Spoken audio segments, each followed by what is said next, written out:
नमो तस् भगवतो अरहतो सम्मा सम्बुद्धस्स। नमो तस् भगवतो अरहतो सम्मा सम्बुद्धस्स। नमो तस् भगवतो अरहतो सम्मा सम्बुद्धस्स। साथियों, आज आपके समक्ष भ्रष्टाचार और परिवारवाद इस विषय पर मैं अपने दो शब्द कहने के लिए आया हूँ और आपसे निवेदन करता हूँ कि इसमें जो मेरा विश्लेषण है इस विश्लेषण को आप गहराई से ध्यानपूर्वक सुनेंगे, उसका आकलन करेंगे, मनन चिंतन करके उसको ग्रहण करेंगे। इसको कहने के पीछे मेरा किसी राजनीति दल को डाउन करना, किसी को अप करना कोई उद्देश्य नहीं है। मेरा किसी व्यक्ति विशेष से कोई उद्देश्य नहीं है, किसी धर्म से कोई उद्देश्य नहीं है। लेकिन मेरा जो उद्देश्य है कि मानव मात्र को एक सहयोग करना, एक सपोर्ट करना और उनके लिए कुछ अच्छा विचार देना, यही मेरा उद्देश्य है। इससे बड़ा कोई उद्देश्य नहीं है। तो मैं निष्पक्ष तरीके से अपनी बात रखूँगा। कृपया ध्यानपूर्वक सुनने का प्रयत्न करेंगे, ऐसा मैं आपसे निवेदन करता हूँ। पहला विषय जो है वो है भ्रष्टाचार। भ्रष्टाचार पर बहुत से राजनेता बात करते हैं और वो इस तरीके से बात करते हैं कि जैसे मैं एग्जाम्पल लूँ कि एक पेड़ है जो ऊपर से सूख रहा है। एक पेड़ है जो ऊपर से सूख रहा है। कुछ समय पहले वो बहुत हरा भरा था और कोई राजनेता आके, कोई धार्मिक गुरु आके ये कहे कि इसके डालियों का इलाज होना चाहिए। और डालियों का इलाज वो बताते हैं कि इसकी डालियों के ऊपर आप पानी छिड़को, इस डालियों को आप खाद दो, इस डालियों के लिए आप छाया दो, बहुत सारे उपाय बताते हैं। लेकिन असल में डालियाँ जो सूख रही है, डालियों को जिस प्रकार से अपघात हो रहा है, जिस प्रकार के पत्ते झड़ रहे हैं, जिस प्रकार से उसके डालियाँ खराब हो रही है, उसका रीज़न, उसका कारण वो डालियाँ नहीं है, उसकी जड़ें हैं। क्योंकि जड़ों के अंदर में पानी मिलना बंद हो गया है। जड़ों के अंदर में पानी मिलना बंद हो गया। जड़ों के अंदर में कुछ सही तरीके से पोषक तत्व नहीं मिल रहे हैं। तो एक्चुअल में पेड़ को हरा भरा अगर करना है तो उसके जड़ों को ठीक करना होगा, उसको पानी देना पड़ेगा, उसको खाद देना पड़ेगा। वो जड़ें अगर ठीक होती है तो वो पेड़ ऑटोमेटिक हरा भरा हो जाएगा।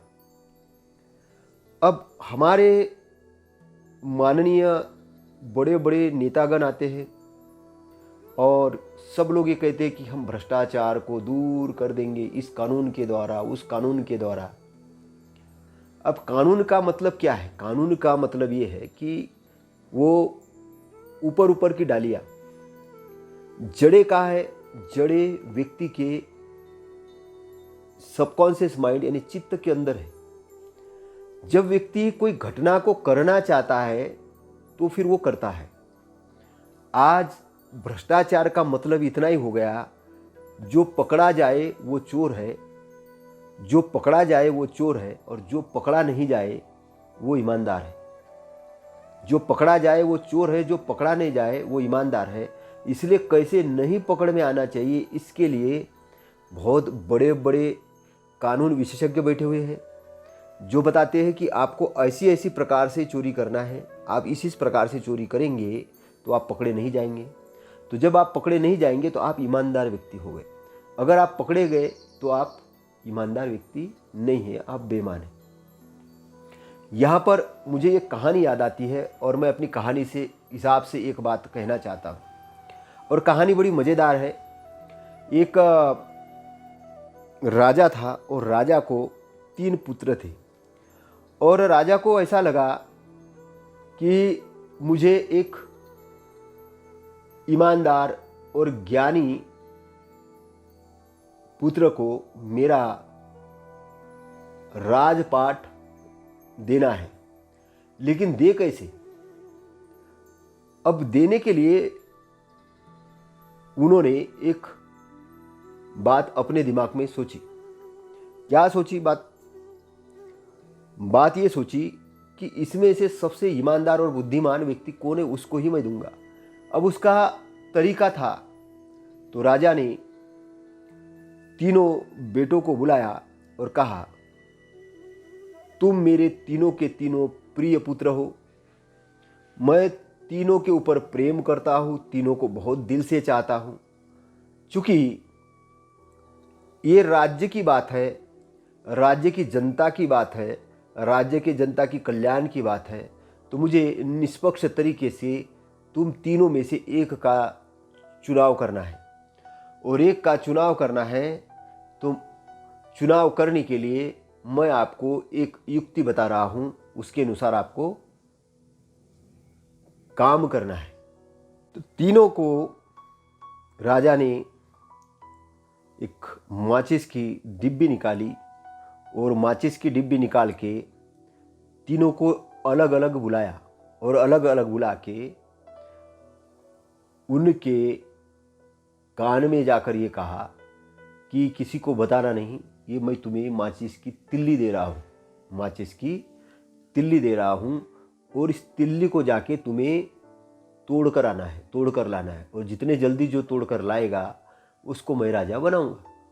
तो तोड़ने का तरीका सिंपल इतना है कि जहाँ पर तुम्हें कोई देख नहीं रहा हो वहाँ पर जाके इसको तोड़ना है।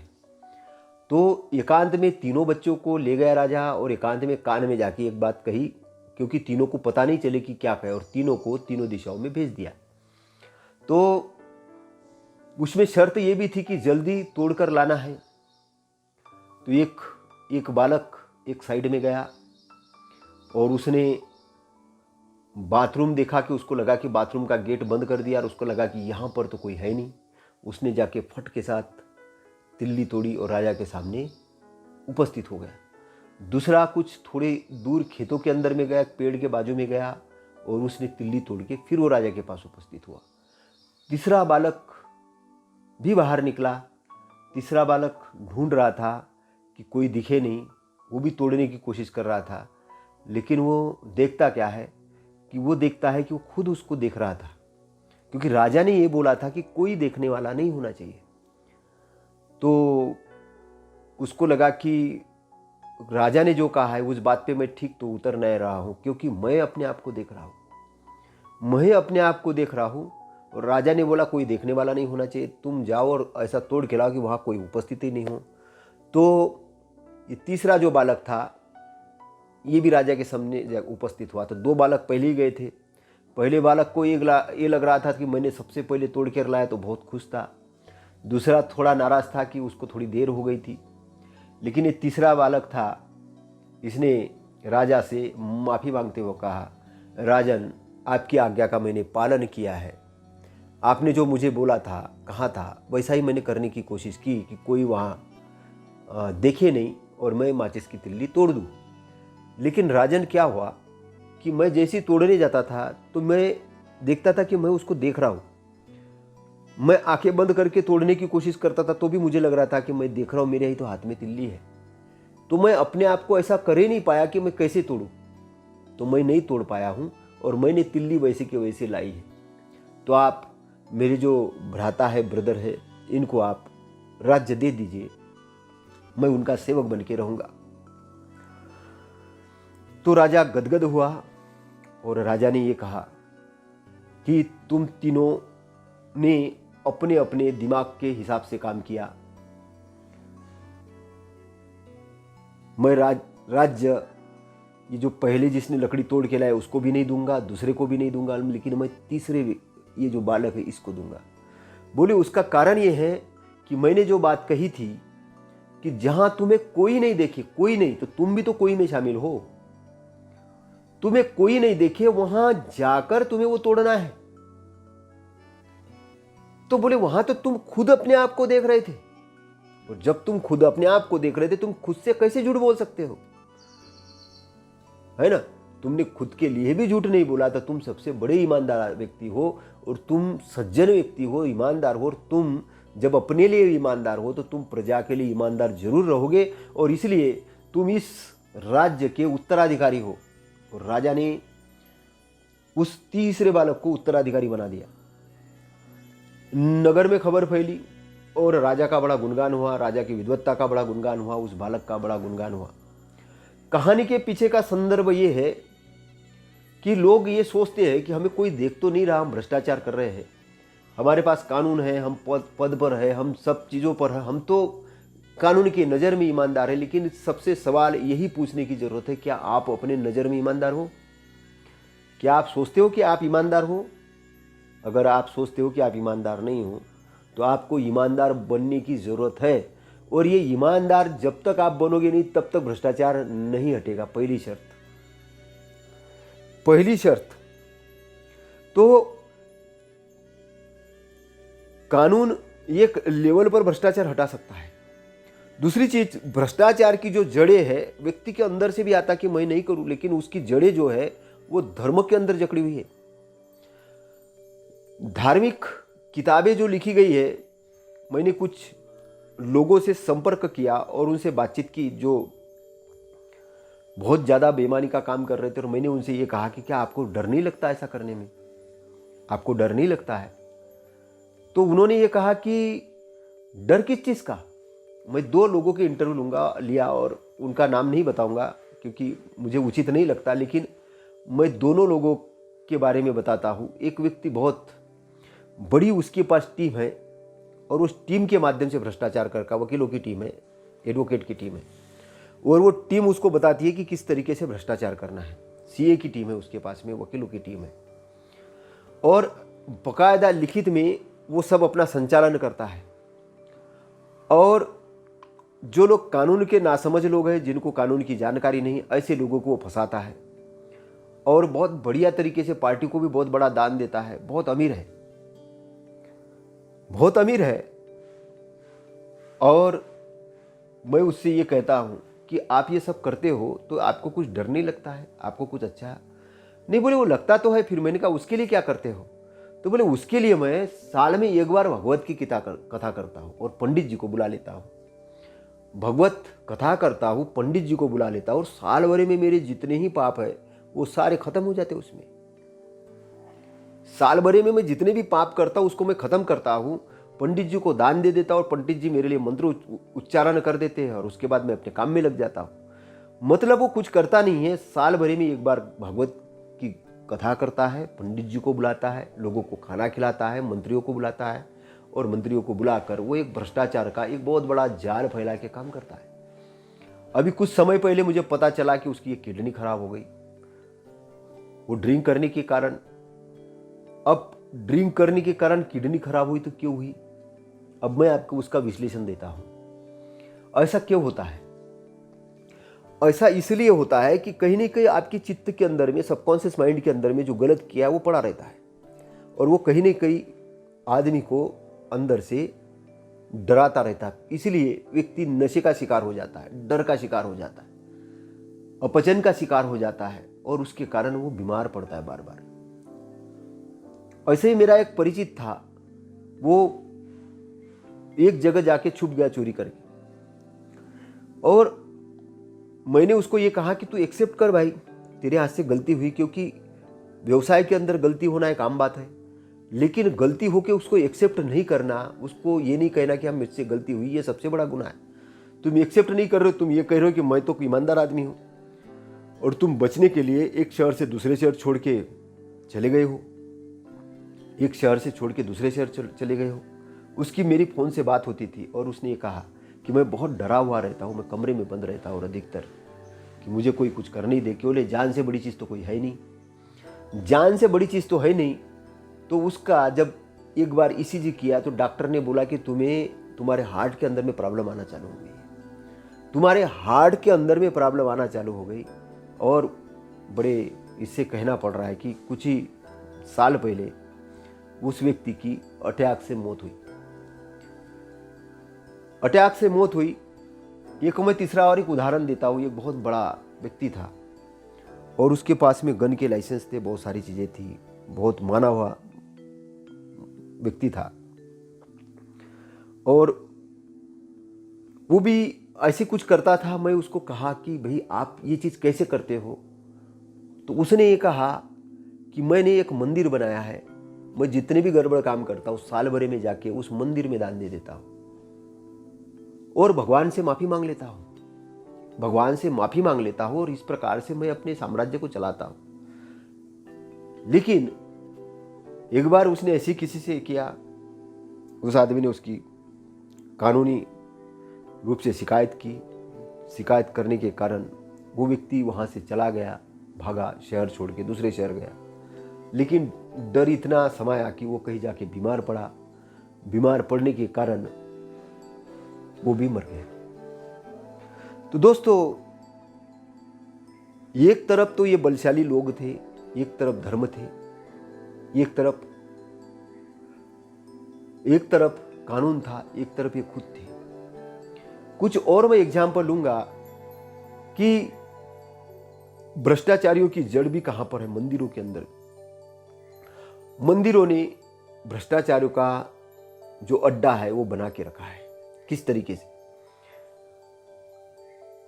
सब लोगों को ये कहा जाता कि मंदिर तुम्हारे संरक्षण करता है, इस मूर्ति से सब कुछ मांगो, वो मूर्ति तुम्हें सब कुछ दे देगी, तुम्हें डरने की जरूरत नहीं है। ये एक आश्रय प्रदान करने का कारण बनता है। उस आदमी को ये बताने के बजाय कि तुम ये नहीं करना चाहिए, सही रास्ते में जाने के बजाय उसका संरक्षण करना होता है। और जब ऐसा संरक्षण होता है तो आपने देखा होगा कि भारत के अंदर में ये जो इस प्रकार का एक जो जाल फैला है, और भारत के अंदर में नहीं विश्व के अंदर में फैला हुआ है, इस जाल ने भ्रष्टाचार की जड़ों को बड़ा मजबूत किया है। और भ्रष्टाचार की जड़, क्योंकि आदमी को जो भी वो करता है, कोई भी व्यक्ति अगर कुछ करता है गड़बड़, तो उसको सबसे पहले अपनी लाइफ याद आती है और लाइफ के बाद डेथ आफ्टर लाइफ भी याद आती है कि मेरा मरने के बाद तो सही तो रहूँगा कि नहीं। मैं यहाँ तो ठीक है, यहाँ तो मेरे पास कानून है, मैं बड़ा पोस्ट पे हूँ, मैं बहुत पावरफुल आदमी हूँ, मेरे पास इतने लोग हैं, वो तो ठीक है, लेकिन मैं जब अपना शरीर छोड़ूंगा तो वहाँ ठीक रहूँगा कि नहीं रहूँगा? तो वहाँ के लिए जब वो डरता है तब उसको इन गुरुओं ने, जो नकली गुरु है, नकली विद्वान लोग हैं, नकली पंडित है, नकली ब्राह्मण बने जो लोग हैं, जो असली ब्राह्मण नहीं है, नकली है, इन्होंने उसको संरक्षण दिया हुआ रहता है। और वो संरक्षण असली नकली साहित्य ने, इन लोगों ने जो साहित्य लिखा वो उसने संरक्षण दिया रहता है। उस संरक्षण के बल पे वो ये मानता है कि मेरा संरक्षण हो रहा है और वो करते जाता है। तो इस प्रकार से जो जड़ें हैं वो जड़ें बहुत गहरी है। अब कोई नेता 1000 लाख 5 लाख लोगों के बीच में आके ये कहे कि मैं भ्रष्टाचार मिटा दूंगा कानून के माध्यम से, भाई साहब कानून के माध्यम से आप कैसे मिटाएंगे? क्योंकि व्यक्ति के लिए संरक्षण करने वाली तो बहुत सारी कंपनियां खुल गई है, बहुत सारे धर्म खुल गए हैं, बहुत सारे नेता सदगुरु आ गए हैं, और जो खुल्लम खुल्ला बोल रहे हैं कि तुम कुछ भी करो, हम तुम्हें संरक्षण देंगे। तो भ्रष्टाचार की जड़ें वहाँ पर है, उस जड़ों पर है, उस जड़ों पर जाके काम करना होगा, पहली चीज़। दूसरी चीज़, परिवारवाद। परिवारवाद का मतलब होता है कि मेरे बाद मेरा वारिस मेरा परिवार ही रहे, चाहे वो योग्य हो, गुणवान हो, नहीं हो तो भी चलेगा। तो परिवारवाद एक बहुत बड़ा एक रूप धारण करता है भारत के अंदर में, और परिवारवाद की जड़ें इस देश के अंदर में बड़ी गहरी है। यहाँ पर जो वर्ण व्यवस्था और जाति व्यवस्था है भी एक परिवारवाद का एक रूप है, एक विस्तृत रूप है। जन्म से ही यहाँ कोई ब्राह्मण बनता है, जन्म से यहाँ कोई क्षत्रिय बन जाता है, जन्म से यहाँ कोई बनिया बन जाता है, और जन्म से यहाँ शूद्र बन जाता है धर्म के अनुसार। और जाति जाति में व्यक्ति विभाजित होता है, एक जाति दूसरी एक जाति एक समाज बन जाती है, और जाति जब समाज बन जाती तो उस जाति के संरक्षण के लिए काम करते हैं, और वो संरक्षण के लिए दूसरे जाति के साथ में वो सही रूप से व्यवहार नहीं करती। अभी कुछ घटनाक्रम जो हुआ है कि एक मेघवाल का बालक जिसको जैसे मीडिया रिपोर्ट के अनुसार पानी पीने के कारण मास्टर ने पीटा और उसकी मृत्यु हो गई। ये कोई पहली घटना नहीं है, ये पहली घटना नहीं है। एक मनीषा नाम की उत्तर प्रदेश की एक लड़की, उसके साथ भी गलत तरीके का व्यवहार हुआ कास्ट को लेके। तो यहाँ लिंग भेद को लेके बहुत सारे ऐसे व्यवहार होते रहते हैं। परिवारवाद की ये सारे उदाहरण हम बहुत बड़े पैमाने पे देखे जा सकते हैं। तो ये ऐसा क्यों हुआ, ऐसा क्यों होता है? कहीं ना कहीं ऐसे शास्त्र लिखे गए हैं, वो शास्त्र ये बताते हैं कि जन्म से ही कोई ब्राह्मण होता है और जन्म से ही कोई शूद्र होता है। अब गलती से किसी ने ये शास्त्र ने लिखा, आने वाले समय में ये भी कि जन्म से ही कोई डॉक्टर होता है, जन्म से ही कोई वकील होता है, जन्म से ही कोई गाड़ी चालक होता है। सीखने की जरूरत नहीं है, वकील को पढ़ने की जरूरत नहीं है, व्यवसाय की जरूरत नहीं है, जन्म से ही सब कुछ पैदा कर दो। इससे क्या होता है, ऐसा कहने से वो जो ब्राह्मण बनने की क्षमता थी उसकी वो क्षमता ही गायब हो जाती है। आपने उसे जन्म से ही ब्राह्मण घोषित कर दिया तो वो जो ब्राह्मण बनने की उसकी योग्यता थी वो योग्यता खत्म हो गई। आपने जन्म से ही उसको व्यवसाय घोषित कर दिया, उसकी व्यवसाय बनने की जो योग्यता थी वो खत्म हो गई। आपने जन्म से उसको योद्धा घोषित कर दिया, योद्धा बनने की उसकी योग्यता खत्म हो गई। क्योंकि जन्म से एक बालक पैदा होता है, जन्म से एक बालक पैदा होता है, जन्म से ना कोई वर्ण होता है, जन्म से ना कोई जाति होती है, जन्म से कुछ भी नहीं होता। लेकिन उन्होंने उसको भी बहुत बड़े पैमाने पे क्या कि कर्म से होता है। फिर कर्म का सिद्धांत लाया, बोले कर्म का कौन से? पुराने जन्म के कर्म से। बोले पुराने जन्म के कर्म सिद्ध करो भाई, पुराने जन्म के कर्म से कैसे है? ब्राह्मण तो पहले पैदा होता ही नहीं है। और ये विश्लेषण तथागत ने किया है, अरहंत तथागत सम्यक संबुद्ध ने। और वो दुख मुक्ति के ज्ञाता है, विशेषज्ञ है, अरहत है, सम्यक संबुद्ध है। उन्होंने जो व्याख्या की है कि जब व्यक्ति अरहंत हो जाता, अरहत को ही उन्होंने ब्राह्मण भी बोला है, अरहत हो जाता, ब्राह्मण हो जाता, उसका जन्म ही नहीं होता है, उसका पुनर्भव ही नहीं होता है। क्योंकि ये जो शरीर जो जन्मा है ये हमारी चेतना को ये शरीर के अंदर बांध के हम लाए हैं। तो चेतना स्वतंत्र नहीं हुई है। तो हम शरीर के रूप में आने का मतलब ही गुलाम पैदा होना है। तो ये मुक्ति के लिए शरीर मिला है कि उस चेतना को मुक्त कर सके। सबसे बड़ा मतलब जिस पॉइंट पर मैं आना चाह रहा हूँ, जिस पॉइंट को मैं निष्पक्ष रूप से बताना चाह रहा हूँ, जो निष्पक्ष विश्लेषण करना चाह रहा हूँ, मैं थोड़ा आपको उस लेवल तक ले जाने की कोशिश कर रहा हूँ। तो जब जो संसार का चक्र, जो भव चक्र है, उन्होंने कहा कि जन्म है तो मृत्यु है। जन्म है, जन्म कैसे होता है?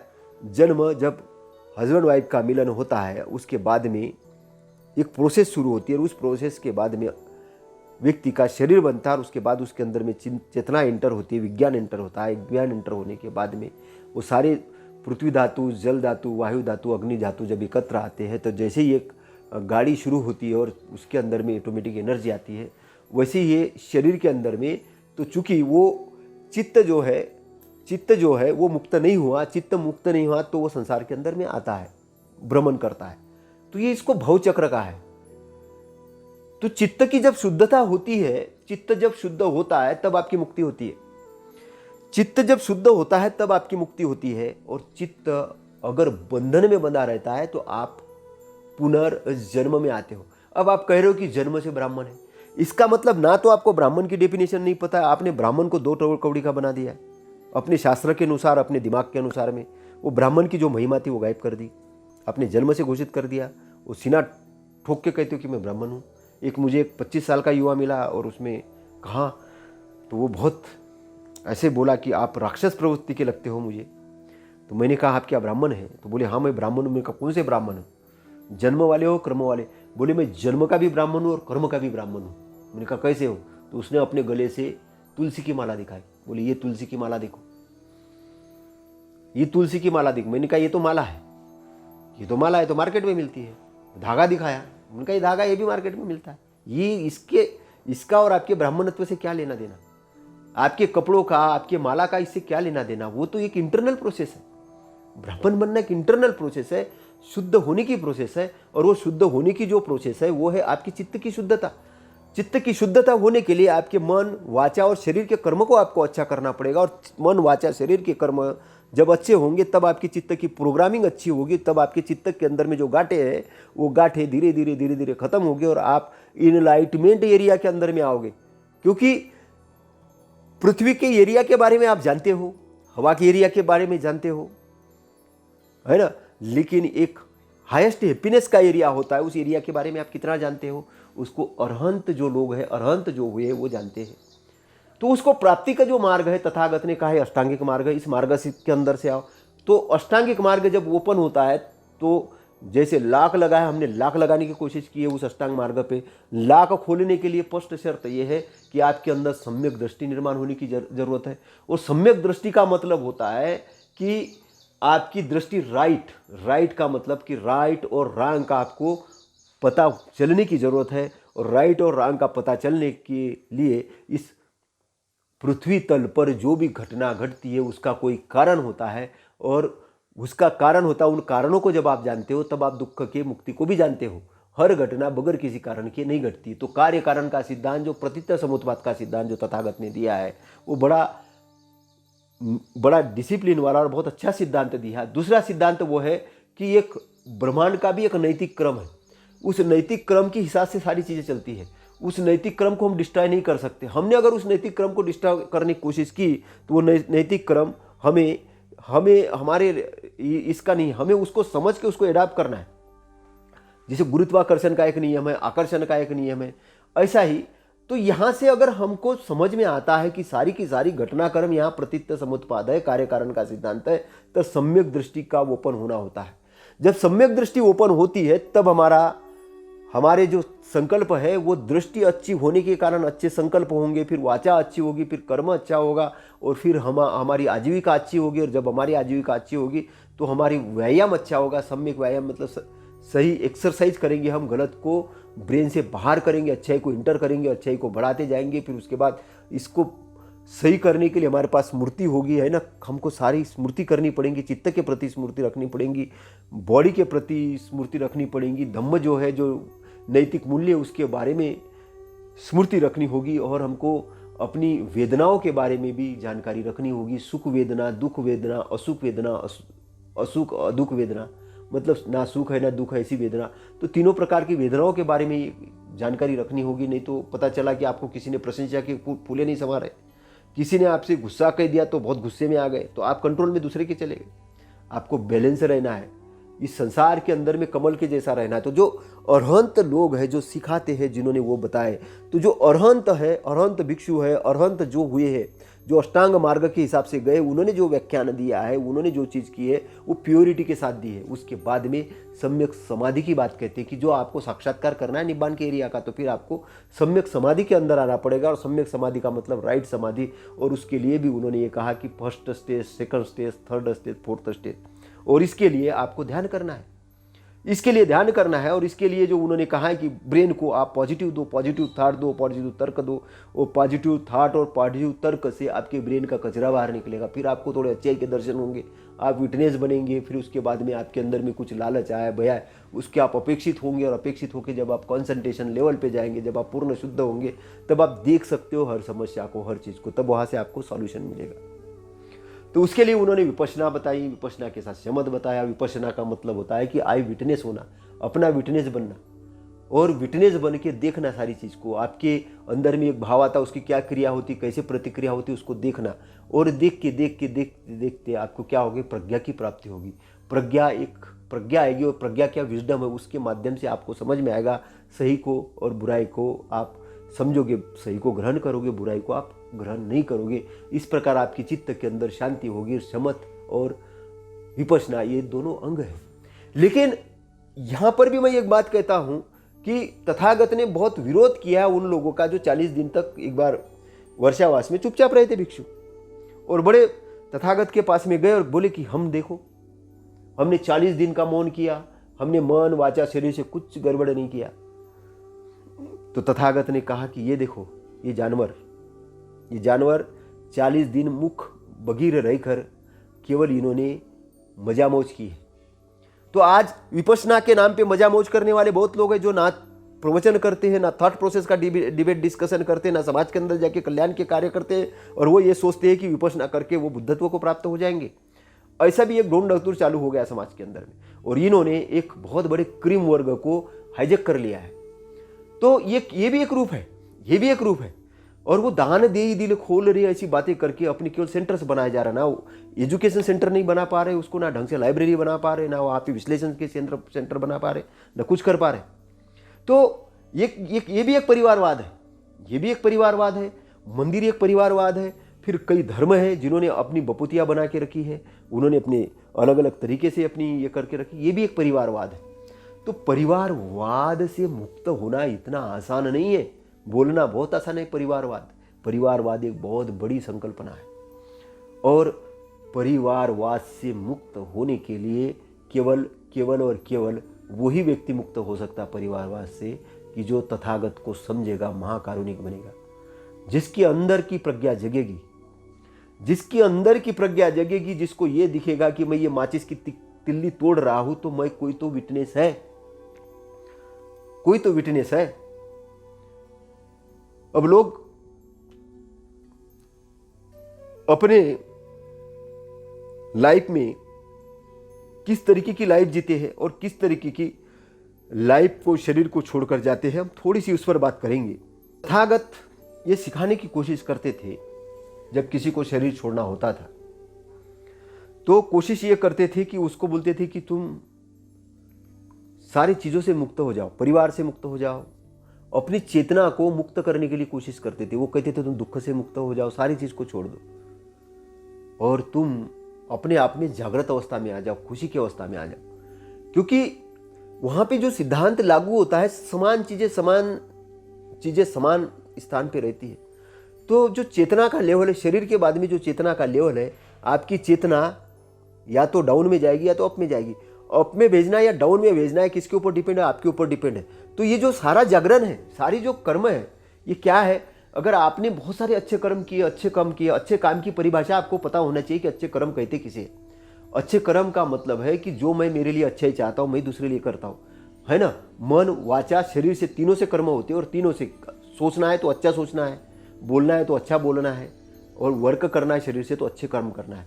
तो एक्टिवनेस में आना, आलस्य रहित होना, प्रमाद रहित होना, होशपूर्वक होना, और पूर्णतः हिमालय जैसे ताकतवर बनना, ब्रह्मांड के अंदर ऐसे काम करना, ऐसे बड़े बड़े सपने लेना, बड़ा बड़ा काम करना। तथागत कहते थे कि पूरे संसार को मैं धम्म राज्य बनाना चाहता हूँ। धम्म राज्य मतलब प्रोग्रेस का राज्य। पूरे संसार को मैं आनंद का, शांति का राज्य बनाना चाहता हूँ। तथागत कहते थे सारे प्राणी मात्र सुखी हो। पेड़ पौधों को हरियाली के बारे में तथागत बात करते थे, पानी शुद्धता के बारे में बात करते, डिसिप्लिन के बारे में बात करते, सारी चीज के बारे में, सभी प्राणी मात्र की खुशी के बारे में, इनका मंगल मैत्री। तो आप देखो पूरे ब्रह्मांड के बारे में और पूरे 10 दिशाओं पर वो मंगल मैत्री करते थे, और अपने शिष्यों को मंगल मैत्री करने की वो ये देते थे। और इसलिए उनके बॉडी के अंदर से जो तरंगे प्रवाहित होती थी, वो मैत्री की तरंगे प्रवाहित होती थी। इसलिए कोई अगर ऐसा हाथी भी आता था कि जो पागल हाथी छोड़ दिया, वो उसको मारा नहीं, उस हाथी ने तथागत को, वो जाके नतमस्तक हुआ। और मैत्री की तरंगे इतनी थी कि विरोधी राजा भी उनके सेवक बने, अनुयायी बने, और उनको तथागत के विरोधी भी जो लोग कुछ तथागत को ईजा पहुंचाने की कोशिश करते थे, तो राजा खड़ा हो जाता था, हाथ भी मत लगा राजा, क्योंकि ये मैत्री का पावर था, मैत्री की ताकत थी। और मैत्री के ताकत के बल पे उन्होंने अंगुलीमाला जैसे डाकू को जीता। अंगुलीमाला जैसे डाकू को भी अपने शस्त्र त्यागने को लगा और उसको भी भिक्षु बनाया और बोले जन सेवा कर। तो जन सेवा कर, तो उसके चित्त के अंदर परिवर्तन कर दिया तथागत ने। उसको फांसी की सजा नहीं दी, उसको परिवर्तन कर दिया, जन सेवा में लगा दिया। तो जो घटनाक्रम जो घटता है वो साहित्य के कारण घटता है। सबसे पहले जो साहित्य लिखा गया वो साहित्य व्यक्ति पढ़ता है, और वैसा साहित्य पढ़ता है, उस साहित्य के कारण ऐसा सोचता है। इसीलिए जो घटनाएं होती, छुआछूत की घटना होती, किसी को घोड़ी पर बैठने की घटना होती, किसी को घोड़ी पर उतारने की घटना होती है, किसी के साथ कुछ गलत घटना होती है, उसके पीछे का रीज़न होता है कि गलत सोच वाले लोगों को आश्रय देना, गलत सोच वाले लोगों को प्रश्रय देना। इसलिए जो घटना करने वाला जिम्मेदार तो होता ही है, वो जो घटना करवाने वाला होता है वही उतना ही जिम्मेदार होता है, वही उतना ही जिम्मेदार होता है। इसलिए कॉन्स्टिट्यूशन के अंदर में बोलने की स्वतंत्रता तो दी है, लेकिन कुछ भी बोलने की स्वतंत्रता नहीं दी, उसके ऊपर प्रतिबंधित है। आपके लिए डिसिप्लिन की भी एक मर्यादा वहाँ पर रखी गई है।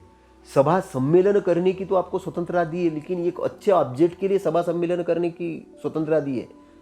देश के प्रति गलत घटनाओं के लिए आपके सभा सम्मेलन करने की ये नहीं दी है। आपको रैली निकालने की स्वतंत्रता दी है, लेकिन देश के विरोध में या गलत तरीके से या गलत अस्त्र शस्त्र लेके रैली निकालने के लिए स्वतंत्रता नहीं दी है। मिलिट्री वगैरह को छोड़ दिया जाए, कुछ 15 अगस्त की चीज़ें छोड़ दिया जाए, लेकिन बाकी आप ऐसा हथियार लहराते हुए आप रैली नहीं निकाल सकते, क्योंकि कॉन्स्टिट्यूशन के विरोध में, शांतता भंग करने के विरोध में है। तो एक तरफ से कॉन्स्टिट्यूशन है, कॉन्स्टिट्यूशन क्या कर रहा है? कॉन्स्टिट्यूशन ये चीज बेसिक चीज़ों को समझते हुए लिखा गया है। कॉन्स्टिट्यूशन बेसिक चीज़ों को समझते हुए लिखा गया, इसलिए कॉन्स्टिट्यूशन में जब पहली लाइन आती है कि हम भारत के लोगों को नंबर 1 प्राथमिकता दी है, क्योंकि लोग अगर विकसित हो जाते हैं, लोग अगर सही हो जाते हैं, और कैसे होंगे लोग? एक जो लोग नहीं मानते, जो लोग जानबूझ के डिसिप्लिन में नहीं आते, तब उनको कानून के रूप में डिसिप्लिन किया जाता है। लेकिन जो लोग खुद ही डिसिप्लिन है, उनको कानून की ज़रूरत ही नहीं है, वो तो खुद ही डिसिप्लिन है। जो खुद ही डिसिप्लिन है वो समाज के लिए बहुत बड़े एसेट है। खुद ही जो विद्वान है वो समाज के लिए बहुत बड़े एसेट है। इसलिए समाज निर्माण करने का काम ये बहुत बड़े लेवल पर करने की ज़रूरत है। समाज निर्माण का काम बहुत बड़े लेवल पर करने की ज़रूरत है, और इसके लिए समाज निर्माण के लिए कुशल कर्म करने की बड़ी ज़रूरत है। इसीलिए अब जो व्यक्ति परिवारवाद में जीता है, मेरे बच्चे और मैं, और सिखाता है अपने बच्चों को कि नहीं बेटा उसको कुछ नहीं देना, इसको कुछ नहीं देना, इसको ये नहीं करना, उसको सहयोग नहीं करना। अब होता क्या है कि बच्चा बड़ा हो जाता है, जाके अमेरिका में बच जाता है, जापान में, दूसरे देश में बच जाता है, और वो बोलता है इसको कुछ नहीं देना। वो माता पिता कोई कुछ नहीं देता। अब माता पिता बोलते मेरा बच्चा मेरे को कुछ क्यों नहीं कर रहा है? क्योंकि आपने बच्चे को ऐसे ही सिखाया था कि इसको कुछ मत देना, उसको कुछ मत देना। आपने वो भावना सिखाई, आपने उस बच्चे के अंदर में प्रोग्राम डाली। अगर आपने प्रोग्राम डाला होता तो आपको वो मिलता। लेकिन धन्य उस संविधान का कि वो एसडीएम के पास व्यक्ति पहुंचता है कि मेरे बच्चे कुछ कर नहीं रहे, तो एसडीएम क्या करता, आदेश देता है कि नहीं आपको कुछ करना है। तो संविधान सपोर्ट मिलता है, संविधान सपोर्ट मिलता है। तो मेरा कहने का मतलब ये है कि आप एक तो धर्म के रूप में कुछ गलत चीज़ें सिखाते हो, और दूसरा ये चाहते हो कि आपके साथ अच्छा हो। कैसा अच्छा होगा? आपको अच्छाई करने के लिए अच्छे कर्म करने पड़ेंगे, और अच्छे कर्म की आपकी डेफिनेशन बदलनी पड़ेगी। क्योंकि आपके हाथ से बुरे कर्म करने के लिए, बुरे चीज़ें करने के लिए, कुछ चीज़ें ये करने के लिए कुछ लोगों ने गलत साहित्य लिख दिया, गलत तरीके से लोग धर्माचार्य बन गए, गलत तरीके से लोग वर्ण व्यवस्था को स्थापित कर रहे, गलत तरीके से लोग ब्राह्मण बन रहे, गलत तरीके से लोग अपने वर्क कर रहे। तो ये जो सारी चीज़ें हैं उसको क्या राइट करना है, बेसिक को ठीक करना है, बेसिक स्ट्रक्चर को ठीक करना है। क्यों बेसिक स्ट्रक्चर को ठीक करना है? देखिए, मैं किसी का विरोधी नहीं हूँ, मुझे किसी के विरोध में बोलने की ज़रूरत भी नहीं, लेकिन मैं आपको ट्रूथ बात बताना चाहता हूँ कि आपका जो धन है, आपका जो धन है, ये धन, डिग्री, सारी चीज़ें आपके शरीर जैसे छोड़ेंगे वैसे सारी चीज़ छूटने वाली। इस चीज़ को आप मानते कि नहीं मानते? मैं बोलता हूँ कि आपको मानना पड़ेगा। और आप नहीं मानते तो एकांत में जाके आप मनन चिंतन करिए, और फिर भी आपके दिमाग में नहीं आता है तो आज जहाँ पर किसी अंतिम संस्कार हो रहा है वहाँ पे उसको निष्पक्ष रूप से देखिए, उस शरीर को देखिए कि वो कैसा जल रहा है, क्या हो रहा है, कैसी उसकी गति हो रही। डेफिनेट कुछ सालों के बाद में आपका भी शरीर जलने वाला है, ये चिंता मत करिए। आपका भी जलने वाला, मेरा भी जलने, सबका, हम सबकी वही लाइन है, उसी लाइन पे हमको सबको जाना। जन्म हुआ तो मृत्यु है, जन्म हुआ तो मृत्यु है। ये चीज़ को जब आपके दिमाग के अंदर में आप डाल दोगे तो आपके अंदर से एक नई चीज़ जन्म लेगी, जो मैं आपको बताने वाला हूँ। और नई चीज़ जन्म होगी, आपको वो अपनी निष्पक्ष चेतना दिखना शुरू हो जाएगी, क्योंकि वो चेतना को आपने कहीं ना कहीं शरीर के साथ बांध के रखा है। इसलिए तो तथागत वो करते थे। तथागत शरीर की अनित्यता पर ध्यान करवाते थे, तथागत काम वासना से दूर करवाते थे, तथागत सगे संबंधियों से दूर करवाने के, तथागत मैत्री की बात कर। उसका रीज़न ही वही था कि आप अपने उस चेतना को इंटर होने दें अपने अंदर में। कैसे? जैसे ही आप इंटर होते तो आपको एक नई घटना का पता चलता है। वो घटना क्या है? आपको इंटरनल हैप्पीनेस आना चालू हो जाता है। आपको वो केंद्र बिंदु दिखता है कि आपके अंदर का वो केंद्र बिंदु, जो हैप्पीनेस वाला केंद्र बिंदु और ऊर्जा का स्रोत, आपको ऊर्ध्व स्रोत में दिखना शुरू हो जाता है। और आप जब अपने आप को देखते हो तब आपको लगता है कि मैं शरीर नहीं हूँ, मैं तो वो शुद्ध चेतना हूँ, मैं वो शुद्ध चेतना हूँ, इसलिए मेरा जो अस्तित्व है तो बहुत बड़ा अस्तित्व है, मेरे अंदर के जो गुण है बहुत बड़े गुण है, मैं तो इस धरती पर कुछ बहुत बड़ी चीज़ करने के लिए आया हूँ।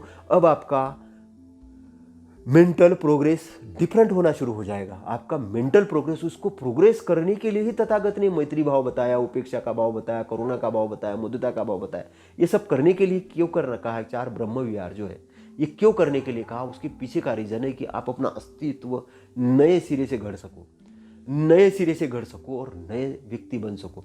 तो परिवारवाद से और भ्रष्टाचार से मुक्त इस प्रकार से हो सकते हैं कि आप अपने लेवल को बढ़ाओ, आप अपने लेवल को बढ़ाओ, तब आप वासुदेव कुटुंबकम बन सकते हैं। तो केवल वासुदेव कुटुंबकम बोलने से वासुदेव कुटुंबकम नहीं बनेंगे, है ना। आपके दिल में कहीं ना कहीं एक धर्म के प्रति द्वेष है, एक जाति के प्रति द्वेष है, इसके प्रति द्वेष है। आप इंसान को इंसान देख ही नहीं रहे हो, क्योंकि आपने अपनी दृष्टि में कहीं ना कहीं धुंधलापन ला के रखा है।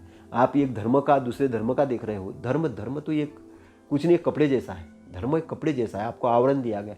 मेन तो मकसद यहाँ पे इंसानियत का है, मेन तो मकसद आपकी मुक्ति का है, मेन तो मकसद आपके अच्छाई का है, जो आपको निर्माण करनी है।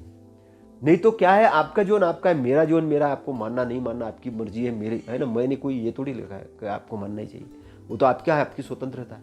भाई मेरा काम बताना था, आपने अगर लगता है सही चीज़ है मानो, उसको विश्लेषण करो और आगे बढ़ो, वैज्ञानिक ढंग से आगे बढ़ो। नहीं तो बोल लोगे कि यार उस शास्त्र ने तो बुद्ध के बारे में ऐसा लिखा, मैं क्यों बुद्ध को मांगूँ, कौन ये अनिल गोलायत है, कौन क्या है, मेरे को क्या मतलब है, अभी का लड़का। ठीक है भैया, आपकी मर्जी है ना, आपका शरीर है, आपका है। आपको मेरी बात बुरी अगर लग रही तो उसको आप ग्रहण नहीं करना, बोल देना ठीक है भाई ये आदमी अज्ञानी है, ये इसने जानकारी नहीं है, ऐसा बोल के उसको साइड में कर देना। उससे ज़्यादा मैं कुछ नहीं बोलूँगा। मैं आपका विरोधी नहीं हूँ, लेकिन मैं आपको जो बात बता रहा हूँ कि मैं आपका एक मित्र हूँ, आपके बारे में मैं अच्छा सोचता हूँ कि आपने अभी तक की वीडियो सुना, ऑडियो सुना या ऑडियो सुना, इसलिए मैं सोच रहा हूँ कि आप उस लाइन पे जाके अपना विश्लेषण जरूर करिए। आप अपने अंदर की कैपेसिटी को बाहर निकालिए, अपने अंदर की कैपेसिटी को बाहर निकालिए, अपने अंदर की ताकत को बाहर निकालिए और उसको प्रोग्रेस में डालिए, फोकस करिए। आप अपनी चेतना को बहुत बड़े लेवल पर ले जाइए। आप लोगों के अंदर में सक्सेस की चेतना डालिए, आप लोगों के अंदर में, और धीरे धीरे आप अच्छे लोगों की संगत में आइए, विद्वान लोगों की संगत में आइए, बुरे लोगों से थोड़ा साइड में हटिए। धीरे धीरे अच्छाई का लेवल जब बढ़ेगा, अच्छा होगा, तो बुरा आदमी है वो भी अच्छा होना चालू हो जाए। एकदम से आप बुरे लोगों को ठीक करने को मत लग जाओ, आप पहले अच्छे लोगों के संगत में आओ, एक अच्छी ऊर्जा बनाओ। अच्छी ऊर्जा बनाने के बाद में आप धीरे धीरे समाज कार्य के लिए आगे बढ़ो, समाज कार्य के लिए आगे बढ़ो, उदारता के साथ आगे बढ़ो और बहुत बड़ा काम करो। और सेवा भाव का काम करते करते आप एक बहुत बड़े लेवल पे पहुंच जाओगे। मैं ये नहीं कह रहा हूँ, मैं अपने एक्सपीरियंस से बात कर रहा हूँ। जितने लोग बहुत आगे पहुँचे हैं और बहुत आगे गए हैं, बहुत सक्सेसफुल हो रहे हैं। सक्सेसफुल होने का मतलब केवल पैसा कमाना ही नहीं होता। सक्सेसफुल होने का मतलब है कि पैसे के साथ में धन के पीछे खुशी भी आनी चाहिए, खुशी के साथ साम्राज्य भी आता है, साम्राज्य के साथ में अनंत चेतना भी आनी चाहिए आपके साथ में खुशी वाली। और आप शरीर छोड़ते समय खुश भी होना चाहिए। ऐसे नहीं कि यार हमने जिया नहीं, यार बचाओ रे मम्मी, बचाओ रे, है ना, ऐसे नहीं। आपको होशपूर्वक अच्छा जीवन जीना है। आप जब होशपूर्वक जीवन जिएंगे, अपनी विजुअलाइजेशन सबकॉन्शियस माइंड को इस्तेमाल करेंगे, तो सारी बुरी घटना आपसे टलती हुई जाएगी, क्योंकि आपको दिखना शुरू हो जाएगी। आप उसको, क्योंकि जो चीज़ आपको दिखेगी तो आप उससे निपटोगे ढंग से, और आपको दिखेगी नहीं तो गड़बड़ी हो सकती है। इसलिए तंद्रा के इसमें, गुस्से में, क्रोध में, इसके अंदर ही आदमी से गलत काम होते हैं, है ना। इसलिए तो शराब पीने के लिए मना किया है, शराब पीने के लिए, ड्राइविंग करने के लिए मना कर क्यों किया गया, है ना। इसलिए किसी को क्रोध अगर आता है तो उसको क्रोध को कंट्रोल करने के लिए क्यों कहा गया। क्रोध में गलत चीज़ें होती है ना। तो इसलिए आपको सारी चीज़ों को अच्छाई की तरफ क्यों बोला, शांत रहने के लिए क्यों बोला, उसका रीज़न यही है कि आप एक अच्छे इंसान हो, आप सक्सेसफुल हो, आप एक बहुत अच्छे, और आपके अंदर की जो कैपेसिटी है, मेन सब व्यक्ति के अंदर में अच्छी चीज़ें भरी हुई है, अंदर में बहुत अच्छी, उसको स्थान देने की जरूरत है। आपके अंदर में क्या क्या चीज़ें, मैं क्या बताऊँ आपको। आपके एक जानवर और इंसान के अंदर में दो ही फर्क होता है। जानवर तो केवल सही और गलत का पता कर सकता है, लेकिन इंसान विजुअलाइजेशन कर सकता है, गलत को खत्म कर सकता है, सही को आगे बढ़ा सकता है। खत्म करने का मतलब है कि अच्छा विचार, बुरा विचार आ गया तो बुरे विचार को खत्म करके वो नया विचार निर्माण कर सकता है।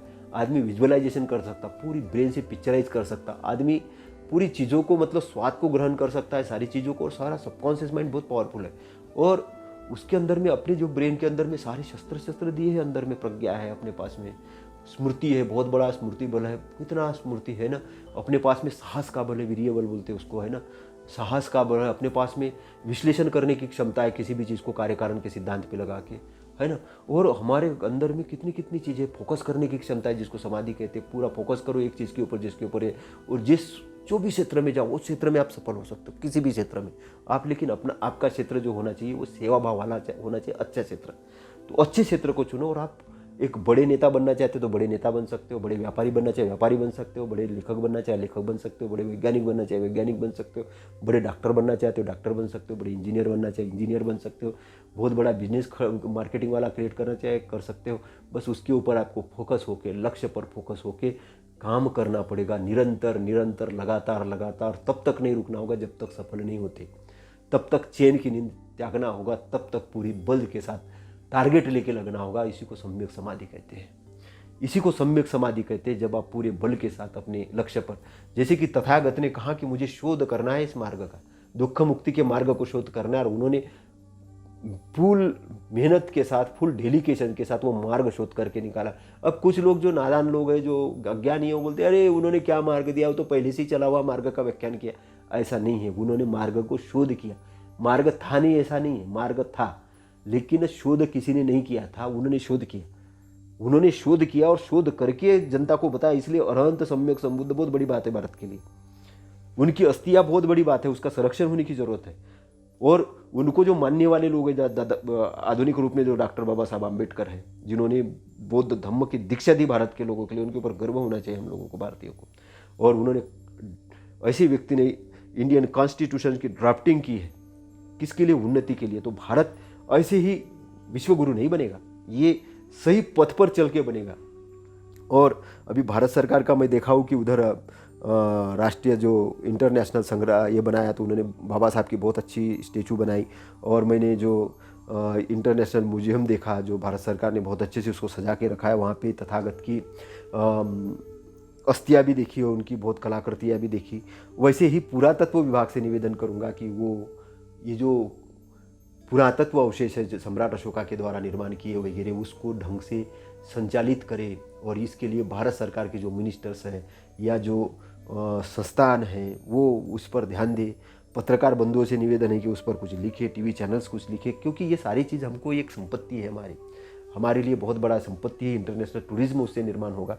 तो साथियों, ये परिवारवाद और भ्रष्टाचार ये सब्जेक्ट मैं यहीं पर समाप्त करता हूँ। आपने मुझे बहुत ध्यान से सुना, इसलिए आपका साधुवाद।